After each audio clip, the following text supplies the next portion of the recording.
If you're a mid-level to C-suite leader who wants to own your growth and figure out your next small, brave move to achieve your leadership goals, you are in the right place.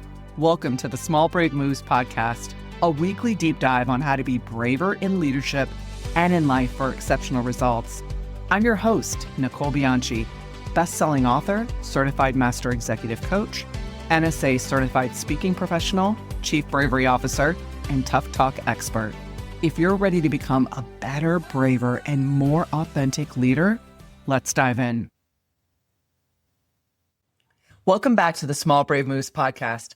Today's episode is all about the real work, the kind that never makes the quarterly reports, the emotional and mental labor of conquering yourself so that you can lead powerfully. My guest is Melissa Hurrington, the CFO and Vice President of Operations at Premier Claims. She's also the CFO of the Leadership Council chapter, president, a LinkedIn top voice, keynote speaker, and a fierce advocate for women in leadership. Melissa is a founding member of the Bold Leaders Collective, an advisory board member for Women Leaders Connect, and someone who leads with equal parts strength, heart, and honesty. In our conversation, Melissa opens up about what it really took to move from performing to leading, from wearing the CFO costume to showing up unapologetically as herself. We talk about imposter syndrome, boundaries, burnout, and how courage doesn't come before action. It comes because of it. This episode is a powerful reminder that conquering yourself isn't about perfection. It's about awareness, intention, and authenticity. Please welcome Melissa to the Small Brave Moves podcast. I'm excited to welcome Melissa Hurrington to our show today. She's the CFO of Premier Claims. You've seen her on Forbes, you've seen her leading and scaling teams, or even mentoring in Omaha.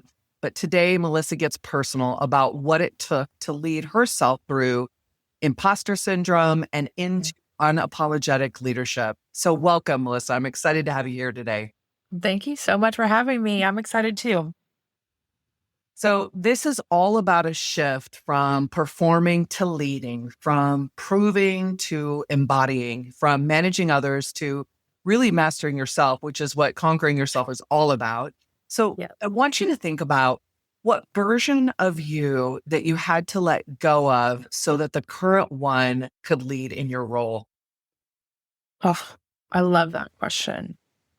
The version of me that I had to let go of was the one that had it all together.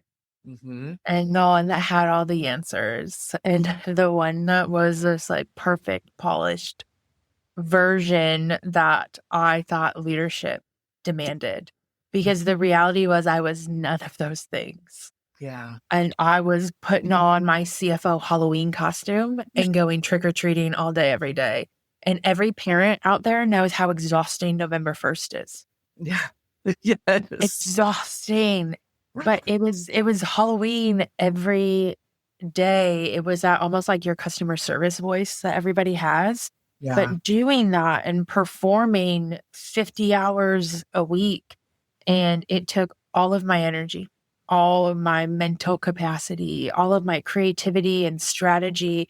I had zero capacity for that because I was just pretending like I had it together, that I wasn't the conductor of the Hot Mess Express, that I didn't forget my kids washing my kids' uniform.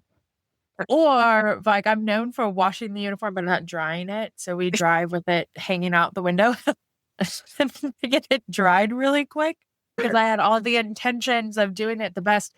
But to become the leader that I am today is I had to stop pretending. Yeah. So when you talk about the uniform hanging out the window, so many moments like that, I would say to the kids growing up, like, I just lost mom of the year in this moment. And I thought, I think I said that 360 days of the 365 days. You know what? Why don't we just stop applying for the award? I'm not in the running this year. You know, like I'm opting out for that. So think about, what did that version protect you from? And what did it cost you when you were in those moments? Without sounding cliche, it cost me everything. It cost me my mental health. It cost me my physical health. It cost me my own ability to grow and develop because I was just pretending. I was just performing, and uh, you can't grow if you're not getting planted first, right? And so I wasn't planting, I wasn't digging my feet in, I wasn't rolling the sleeves up. All the things that on the surface I would tell you, like, Mm, yeah, roll the sleeves up. I'm here and I'm going to do the yeah. work. But I wasn't doing any of the work. I was just putting on this show. And as soon as I dropped that, it's like being on an episode of Naked and Afraid. Why, why did you drop me off in the forest with no bug spray Right. or clothes? Like, what's the real game plan here? But it was so vulnerable for me. It was so scary. And it felt like people were going to see right through me. My imposter syndrome was probably the deepest, darkest it had been during a time period where I was like, I can't keep doing this. Sure. Uh, and then you grew, Yeah. right? And Yeah. then you had other people say, oh my gosh, you're a human. That's nice. It's good to see this side of you. They're laughing at my uniform hanging outside of my car stories and saying, I thought it was just me. I didn't think that that's what people like you Yeah. could do, that to get to this level in your career, to do these things that I've been unbelievably blessed to be able to do, that it was going to require this different version of me. And it turns out what it required was the real version of It's me. it's so interesting because when I did work on Small Brave Moves about the authentic Mhm. self versus the adaptive self, Mm, adaptive self is sometimes the person we think we're supposed to be, right? Or it can be the company, the culture that like, yep. oh no, you have to show up because I worked in an environment very much. My last role inside was very much like you show up and you do this, you wear this, you say this, you and it was exhausting. There was no vulnerability or Yeah. bring your personal self or your whole life to work, which Yeah. shift over certainly the last 4 to 5 years, and it's much different. So I'm curious for you, is this an expectation you had set for yourself? Like, this is how I think I need to, or was it influenced by external environments as well? Probably equally both. Yeah. If I'm most honest with myself, it was probably me assuming that the external environment wanted that Yeah. version of me. So maybe it's heavier weighted towards that this was something that I thought. To be honest, it was every leader I had Yeah. was this polished version. Yeah. I struggled the first time I got the CFO role, it was like a night and day difference of how people viewed me. And I Mm, wasn't promoted within the company. I moved from one company with a controller role to where I'm currently at in the CFO role. And it was like, oh, she's the CFO. And I was like, oh, I'm the CFO. Maybe you got to tone this down. Maybe you need to water down that piece of you, and maybe they want something else. And so, yeah, externally, it was all I knew. It was all I had ever seen people in the C-suite yeah. act and behave. And so I felt like that's what this next level of my career demanded of me. So I, for years, showed up in that way. And I mean, it came pretty dang close to breaking me entirely. So I'm nodding my head because I it's so relatable and I deal with it as well. And in fact, Yeah. I went through a period this past summer when I was doing some speaker bureau showcases. And the first one was they were like, we love your energy. We love these different pieces, but we're not sure we can sell these other pieces. And so I made all these adjustments, listening, going, okay, this is what they Yeah. want me to be. This is how they want me to show up. And a month later, I'm in front of a different group of speaker bureaus. And I showed up as like, I'm going to be neuroscience Nicole, that's going to Yeah. talk about bravery and that's going to Yeah. be right. And not the fun, warm, energetic, which is like, no, we've got this. Yeah. And really challenging the audience. And it was so interesting. That group was like, wait, you're not even the person in the videos that we saw. Who are you? And I Yeah. walked away from it going like, Nicole, you can't be everything to every person and you're trying to solve all of these. So why don't you just own who you are Yeah. unapologetically? I'm like, what happened? What happened to me there? Why am I trying to do that? And it came back to having a tough conversation with myself about like, Yeah. what does conquering myself look like in this role, and how do I not lose myself in the process, and really what makes me unique and special in the work I do? Yeah, absolutely. And it just slowly erodes, right? Like Yeah. water. And you look at something like the Grand Canyon and how did it happen? And you Yeah. realize it took, I can't even imagine how many years to make that happen. Of it just slowly erodes. And it's not something that you can to an extent, you can flip the light switch on and off. And Yeah. I mean, I'm not naive to know that sometimes I show up to a bank presentation as a different version of my whole authentic self. I can play the part when it's necessary, but yeah, that you just like water it down. If you've ever seen those videos, if it will show a wine glass or something, and you just slowly pour water into it. That takes a long time before that wine becomes clear and switches over to that water. Uh, and then all of a sudden, that's what you're left with is this watered down version of yourself. And in some ways, it can be a journey to finding back. Wait a minute, who even am I? Right. What do I stand for? What have I adapted so much that, like you were saying earlier, the company's core values? What are my core values? Right. What's my leadership philosophy? What do I stand for? What's most important to me? What is my legacy Yeah. going to be? And when I leave the room, when I leave the conversation, when I leave an active part in somebody's life and career journey, what stories do I want them telling about me? Yeah, and you have to find your way back to it. Here's what I appreciate about you. I We went deep so fast with like a really deep question, and you're just like, yeah, let's do this. So thank you for being minutes Yeah. seconds into the podcast, but that's who Yeah. you are. That's who you are. Yeah. And I appreciate about you. What does conquering yourself look like for you in your real everyday leadership now? Mm. Truthfully, it's going slower, which is not something I'm always brilliant at. Okay. But I have to slow myself down and you have to step out of it and get that real, 20,000 foot look at it of what am I doing? How does this play into the bigger picture? Am I showing up in the way that I want to show up? Does this serve this future version of me? Because I'm evolving as well. And Right. so, am I showing up in the way that I want the future version of me to be seen, Yeah. known as? And so, it's really hitting pause on things, which is hard because I'm kind of 100 miles an hour, Sure. go, go, go, on to the next, next, next, next, next. And so, then in looking at that, so conquering myself is, where am I getting off track? Yeah. Where am I putting invisible roadblocks up Yeah. for myself Mm. and owning my piece of it? Mhm. I'm like such a big believer in just like really owning your piece of it, whether it's 90% somebody else's fault and Yeah. 10% mine. Like, let's take a look at what the 10% is and how did I contribute to getting here? How did I show up differently than maybe what I'm proud of, and just pausing and doing it.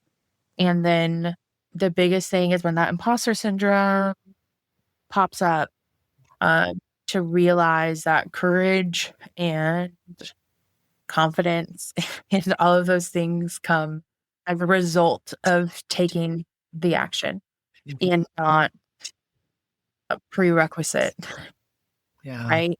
Like you don't need the confidence and courage to make a change. You need to do it first. Yeah. And so for me, the biggest way that I conquered myself is I reframed my imposter syndrome. Mm. Now I say I wear my imposter syndrome like a badge. Oh, I doubted myself and I did it anyway. yeah. Yeah. I questioned if I was capable and I still took action. Mhm. I show up to work every day convinced that today's the day I screw it all up, and I still showed up.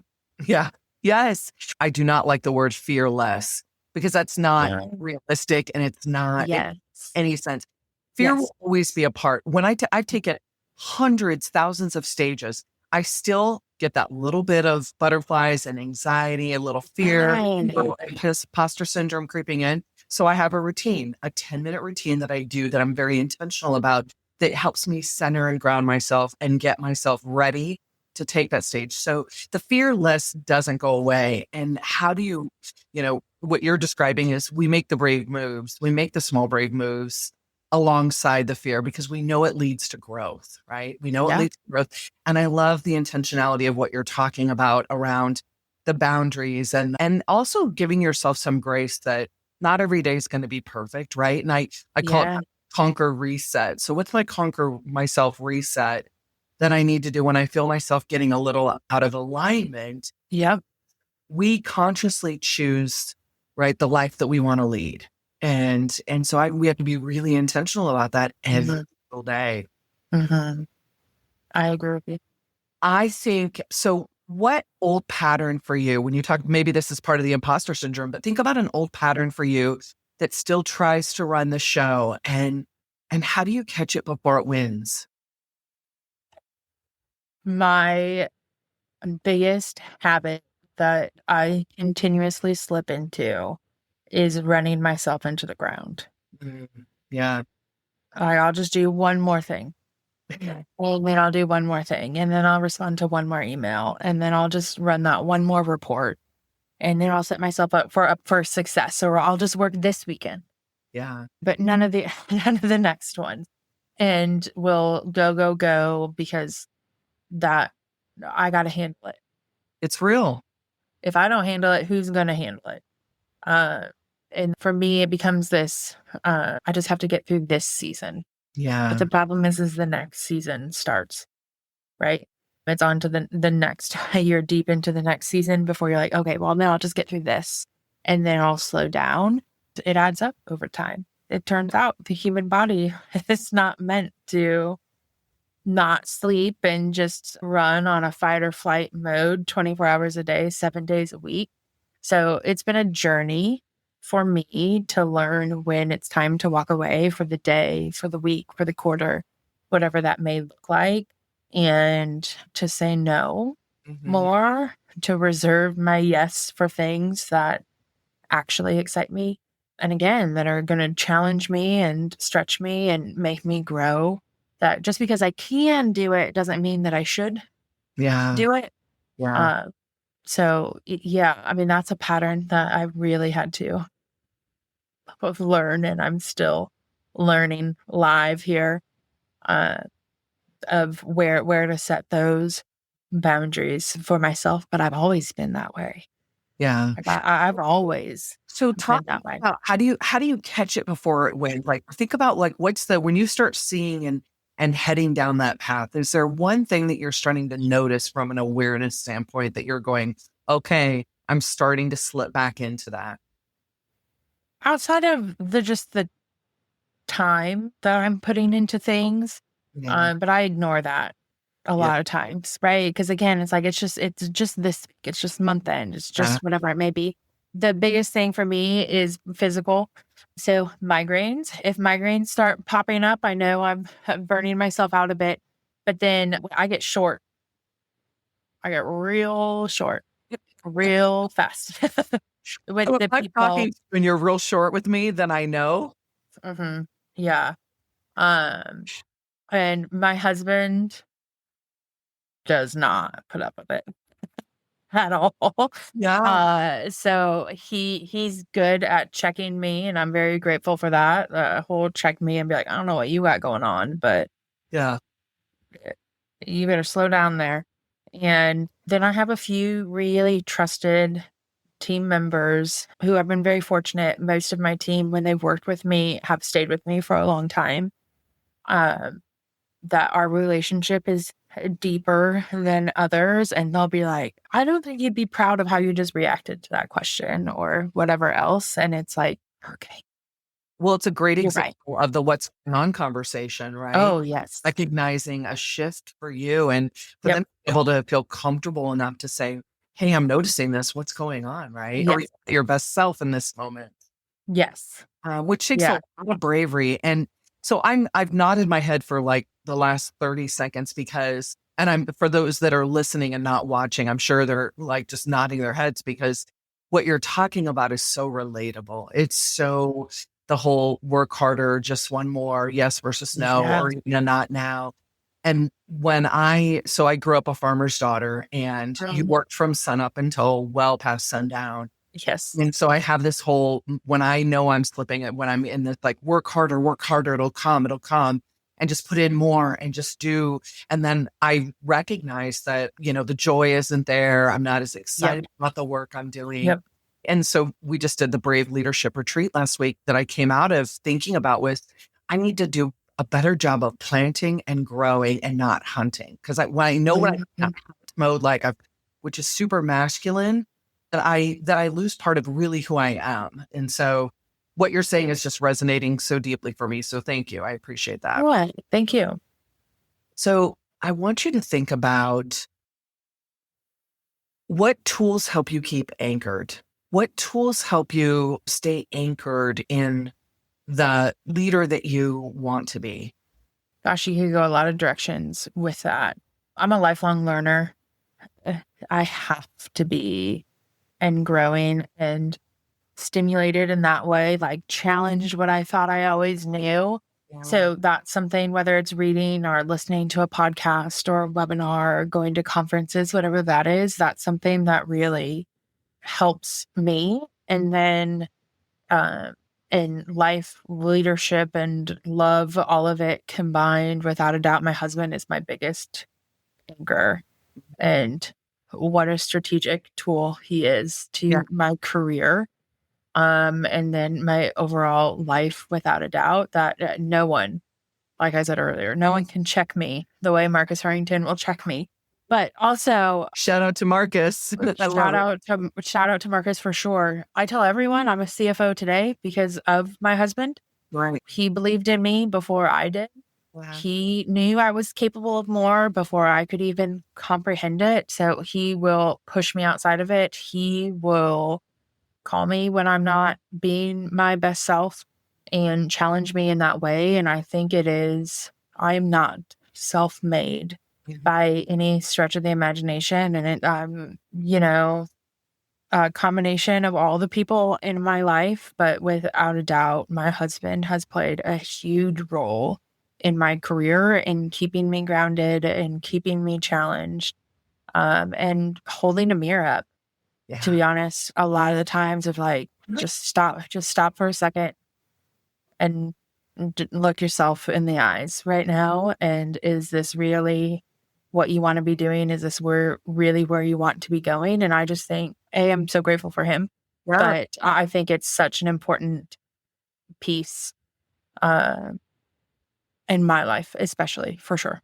Well, when we surround ourselves with people like that, right, gosh. and my husband Dave is the same way, and the strategic coaching moves they make, and the wisdom that pours out sometimes even when it's difficult to hear it.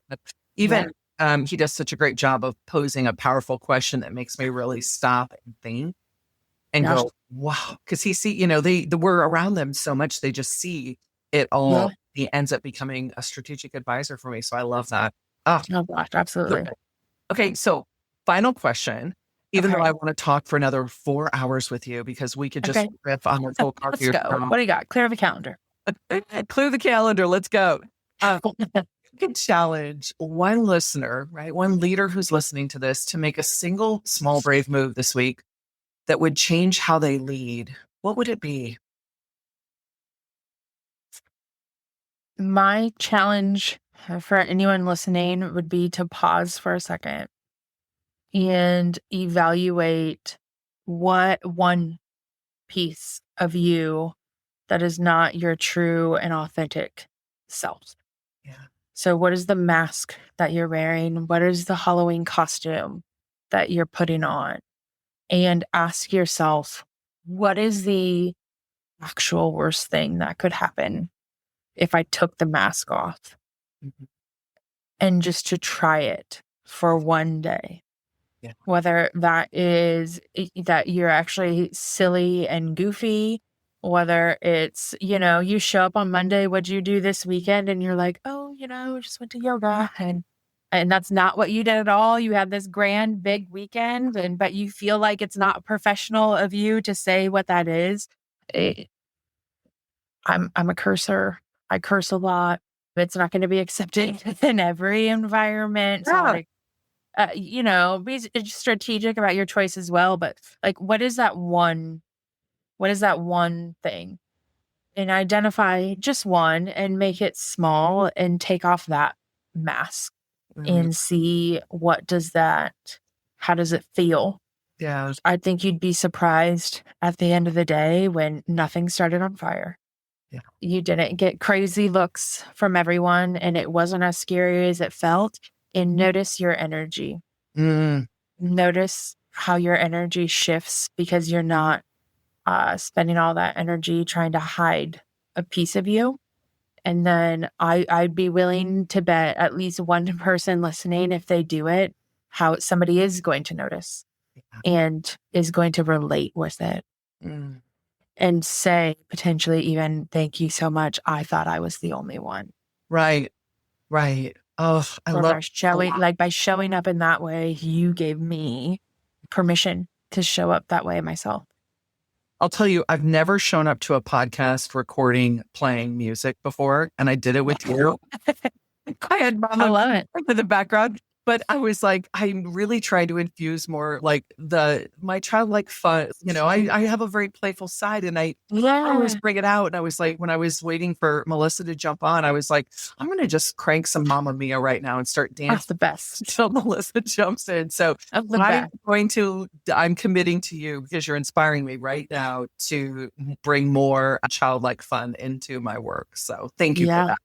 Thank you so much, Melissa, for joining the Small Brave Moves podcast and your pearls of wisdom. The conquer yourself. When we conquer ourselves, it unlocks joy and ease for us. And it's just such a powerful move. And it's something I'm working a lot on as well. So thank you very much for joining us today. Thank you so much for having me. This was a blast. Thank you for joining me for this episode of the Small Brave Moves podcast. If you're wanting to take this work even deeper, I'm here to help. From engaging in inspirational keynote speeches to transformational coaching and workshops for leaders and teams, page-turning books, online courses, and enlightening leadership development retreats. There are so many ways that we can work together to take your leadership to the next level. For more information, check out the show notes, and let's do this together, one small brave move at a time. See you next week.